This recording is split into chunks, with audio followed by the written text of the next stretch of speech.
I'm here at Dharamshala today to explore the mighty mountains. I always find mountains very mystical, and today I'm here to explore the mystery behind these mountains. Are you ready to explore the streets of Dharamshala and also the landscapes in one of the beautiful properties by Stories at ITC Amoha? I'm going to show you the master behind this wonderful landscape masterpiece. Let's go.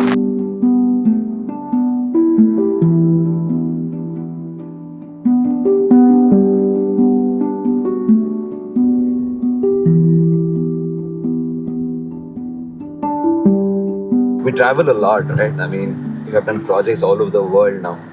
So when did you first come to Dharamshala? What was your feeling when you first landed on that airport? It was breathtaking because the mountains were in full view and there was a lot of snow on the peaks. So I find the area very spiritual, very uplifting.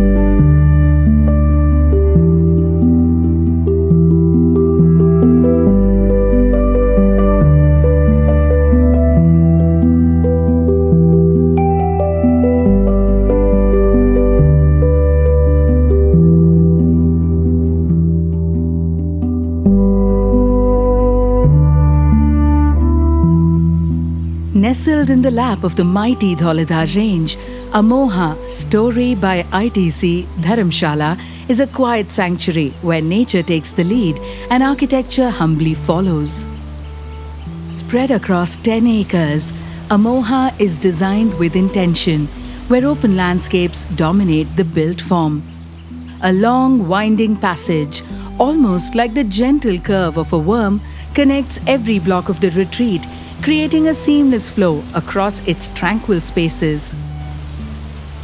Amoha offers 37 keys across 4 thoughtfully curated categories: deluxe, superior, premium, and suites, each crafted to bring the mountains closer to you. Indigenous materials have been used generously across the property, with Himalayan stone taking center stage. In the pathways, in the cladded walls, it adds texture, depth, and a sense of belonging. It grounds the entire property in its own nativity. At its heart, Amoha carries a simple philosophy: to help you sink into the silence and magnificence of the Himalayas. This is where you pause, breathe, and absorb the mountain energy. So I actually went out to buy a book of Sanskrit names, Indian names. And I was fortunate not to go through the whole book. I found it in A itself. So I love that name, Amoha. And then we just thought that, it's 5 letters with an O, putting 2 letters back and 2 letters forward. And so we all loved that name, whether it was John and Viraj, who's the architect. So we are sitting below this beautiful banyan tree here. Was it already there in this property, or did you transplant it? And how did you design around this banyan tree? It's so beautiful to sit here and have a cup of tea. Yeah, this was actually the only tree on this plateau. when we got the land. And we decided, because it's meant to be very sacred, banyan. So we decided not to touch it in any manner. It's unfortunate that it was struck by lightning last year, and there's only half of it left now. But we try and, treat it like a baby, look after it very well, and very particular about the roots coming down, so that tree gets proper energy from the soil. Viraj, the architect, and John were very particular that, everything happens around this tree, and that's the way it is. I noticed the indigenous stone what you have used here, the Himalayan rock, especially on the pathways and the driveways where you have used. Tell me more about it. What was your whole intent of using the Himalayan rock, and how did you source them here? Well, with all my projects, I really like to use local materials. And here we have slate, and we also have granite, and we have a lot of different types, but it's all local stone. And yeah, I'm really looking forward to showing you around and showing you the resort, and let's go, yeah? Can't wait to see it.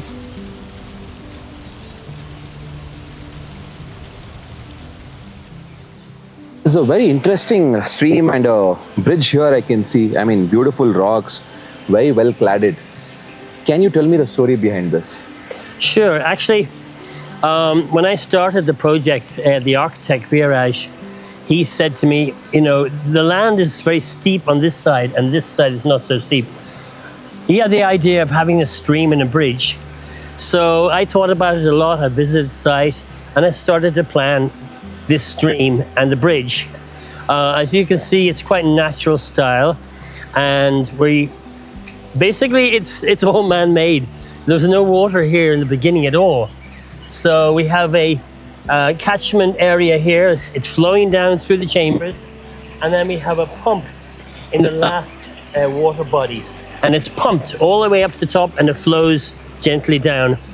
The bridge, that's interesting you asked me about that, because it's an arch bridge, and I'm from Ireland, the county of Wicklow, and all over the county of Wicklow we have these arch bridges. So the inspiration for the bridge came from my home county, and it's a very natural style. We have like a lot of aquatic plants, and I wanted to give it a very natural stream effect with an arch bridge, which connects this side over to this side of the property.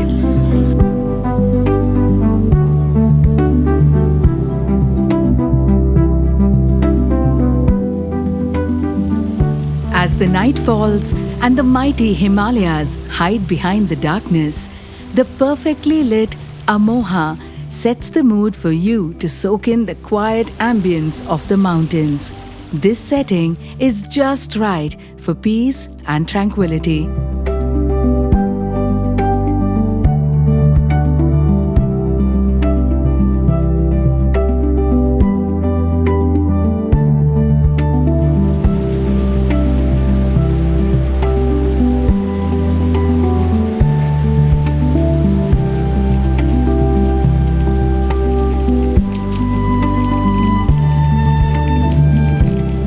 John, water bodies have always been an integral element in your landscape. How have you integrated landscape and water bodies in Amoha Resort here?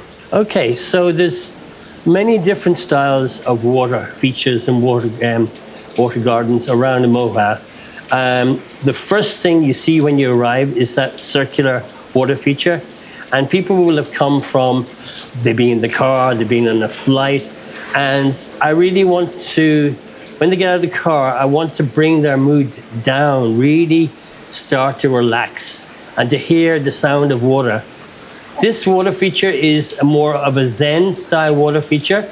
If you look at the surrounding trees, the surrounding countryside, you look inside the resort, it's actually balance between what's outside and what's inside. You notice that a lot of the foliage and a lot of the trees, they're mainly greens. There's no brightly colored foliage or flowers. We have flowers, but it's subtle. So that's the style of this garden. It's a very natural style garden. You have the weeping willows cascading down, and then you have the conifers, the cedars and the cypress, which go up into the lobby area. So, and throughout the resort, as I mentioned, there's some where the water features are oozing, some are trickling, some are, like this one is dead calm. It's dead calm and it's reflecting the sky and it's changing. So that's the style of the resort. It's really a natural style garden. Misty mornings and walks through the woods around Dharamshala immerse you in your own thoughts and introspection. In this serene retreat, every moment is an invitation to embrace stillness and let nature's quiet magic fill your soul. Dharamshala, you were lovely. Thank you. John, this location is absolutely magical. The mountains were like so beautiful, and in the last 5 days, I've seen a different world altogether. Thank you so much for getting me here. And what's the secret behind this whole place? Okay, many years ago, when I was designing a resort in Jaipur for a client of mine, and he is a friend of Mr. Oberoi. So he asked Mr. Oberoi, what is the secret to building an amazing resort? And Mr. Oberoi sat back in his chair and he said, there are 3 things: location, location, location. And here we have the most amazing location. You go from the Himalayas and all the species of plants up there, the alpine meadows, and then you go down to the valleys where you have a lot of tropical plants. You know, you've got gingers over there, you've got heliconias even growing here. So it's really a huge spectrum of plants and trees are available here. So it's just an amazing palette to work with. I would love to stay here for the rest of my life, but we have a flight to catch and we need to get going. Let's go to our next location, yeah? That's all we have here from the beautiful mountains at Dharamshala. See you all in the next destination. Until next time, see you. Ciao.